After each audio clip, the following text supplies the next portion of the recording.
I would like to extend a warm welcome to all members of the Cabinet, other members of the Council and officers in attendance at today's Cabinet meeting of the 3rd of November 2021. Welcome to members of the public and press who may be watching the meeting live on YouTube. I am Councillor Edward Heron, Leader of the Council and Chairman of the Cabinet. Please note that this meeting is being broadcast live on the Council's website and on YouTube. It will remain available for a minimum of 12 months. I would remind those in attendance to use your microphone when speaking and remember to switch it off once you finish speaking. Please switch any mobile devices to a silent setting for the duration of the meeting. For the benefit of those watching the meeting online, I will now call the name of each Cabinet member and ask them to introduce themselves. As I have previously mentioned, I am Councillor Edward Heron, Leader of the Council and Chairman of the Cabinet. Councillor Cleary. Good morning, Chairman. I'm Councillor Jill Cleary, Deputy Leader. Councillor Andrews. Thank you. Good morning. Planning, Regeneration and Infrastructure, Diane Andrews. Thank you. Thank you. Councillor Davies. Good morning, Leader. Councillor Steve Davis, Portfolio Holder for Environment and Coastal Services.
reiterated any further at all.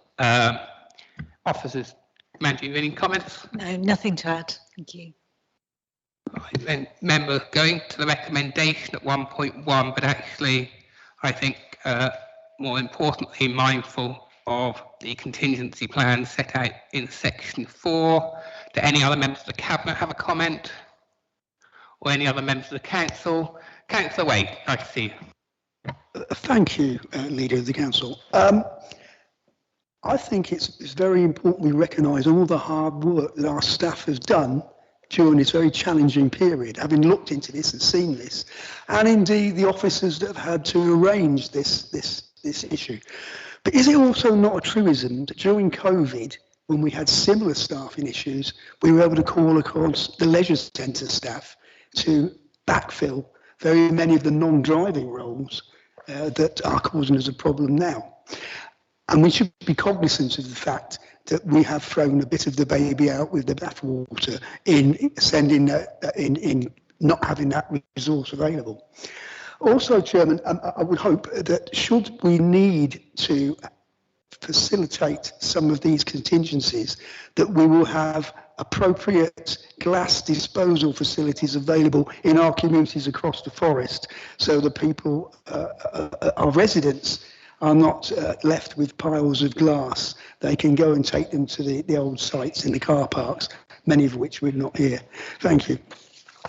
Councillor, I might get the portfolio holder or the manager if they want to comment specifically. I do think there is one thing we need to highlight that's very different this time around than during the sort of the lockdown height of the pandemic, and that is, of course, regardless to operating them, most at that point, the leisure centres were not operational.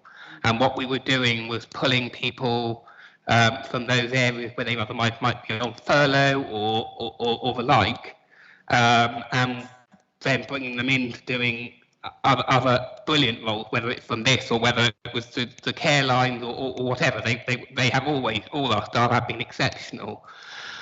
I think perhaps the key part of this challenge is that actually what we've got is obviously concerning levels of COVID, and I'm going to take yet another plug, as I'm sure all would join me to tell people, please, make sure you are double vaccinated, make sure you go for your booster if you can. But we've got definitely a winter flu and cold season, but then regardless of whether it would have been our leisure or others, all the other services are up and running now, and that means that ability to take people, deploy people from a service that's otherwise closed. So I don't think it's the leisure centres not being directly from us. It's the fact that actually, even if they were, I don't think we could be pulling staff from them anymore. I don't know if Steve or Andy, you've got anything else you want to add to? No, I think just to reinforce that point is that, yes, the leisure staff were on furlough and we were able to redeploy them at that time. And now what we'll find across all our services, including leisure, and we've been talking to our partnership, they're having the same issues as we are in operations about staff availability. Any other members of the Cabinet comment? Mark, right? The majority of majority of staff, they were furloughed. Excellent. Any other members of the Council comment? This one. Right.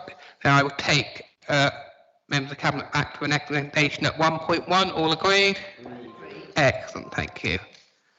So that moves us on to item 6, the financial monitoring report.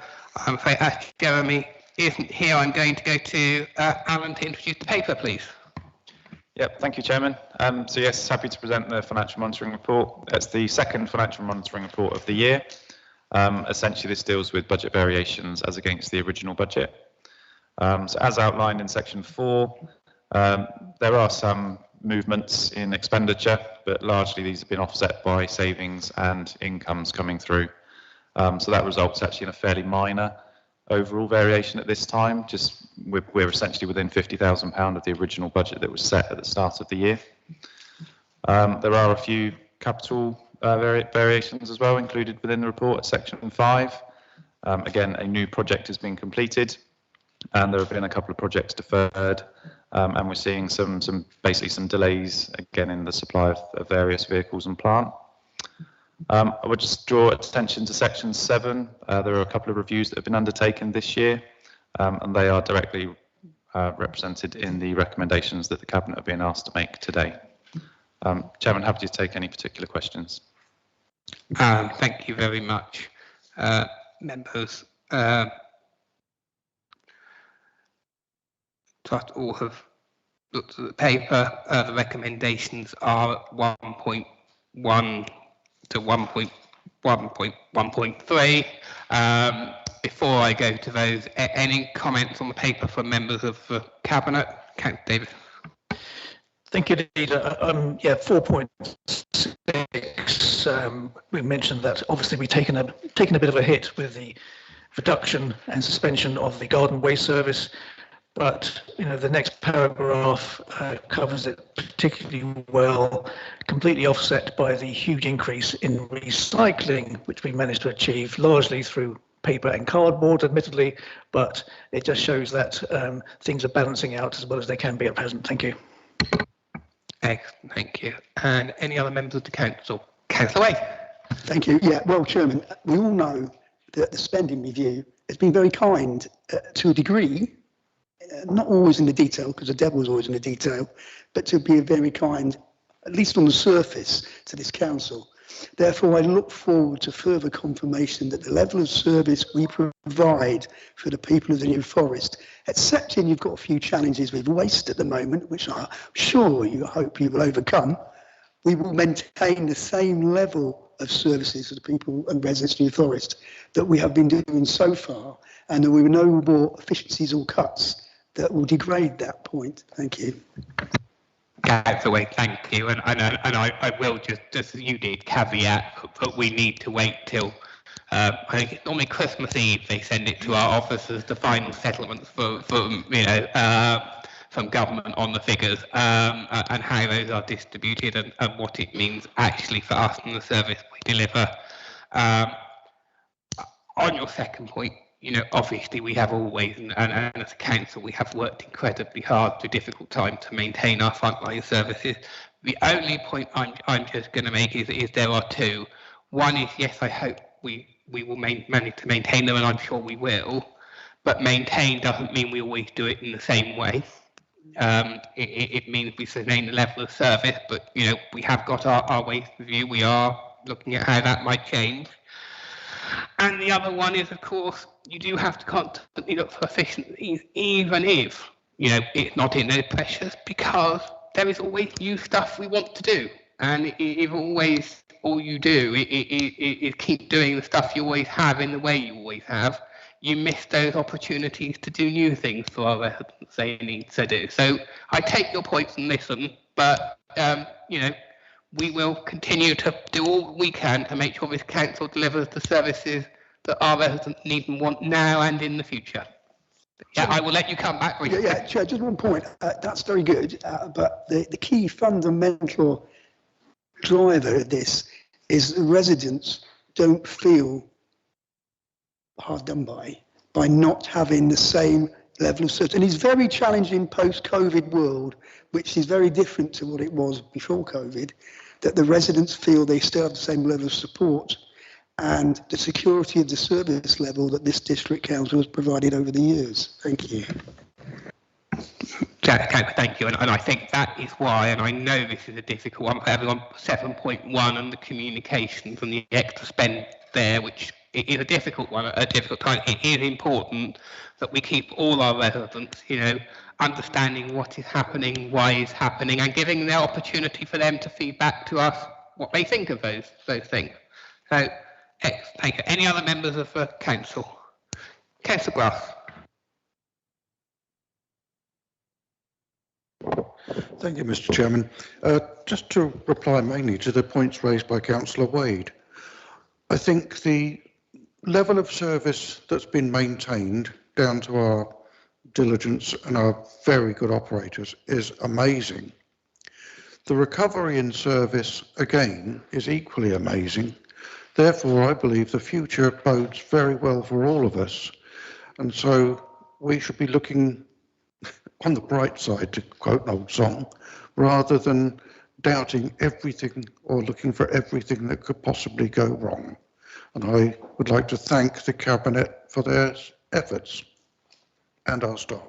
Councillor, thank you, and I will say I am a great optimist for the future for both our council and far more importantly our residents and our communities.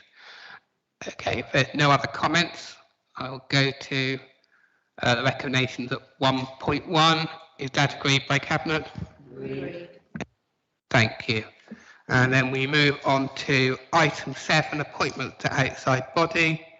I have nothing to add to the report. Any comments from members of the Cabinet? Councillor Steele. Please may I speak? Please may I speak? Thank you.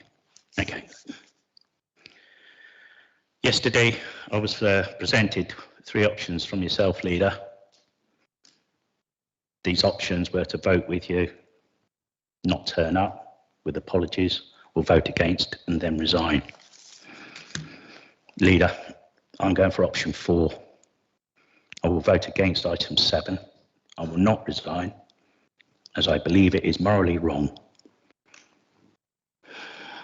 It's been very hard for me to balance this decision. It's not the criteria that is in the paper there states there will be a clear benefit to the council. The representatives there, and this is nothing personal against you, Diane, please, I believe do a sterling job. They do an outstanding job representing this council. So therefore, I will leave it as that. Thank you. Any other comments from members of the Cabinet or the Council? I take its recommendation. All those in favour, please show. Against? No abstentions. Thank you. That is concluded. Thank you very much everyone for attending today's meeting, and I declare that the meeting is closed. Thank you.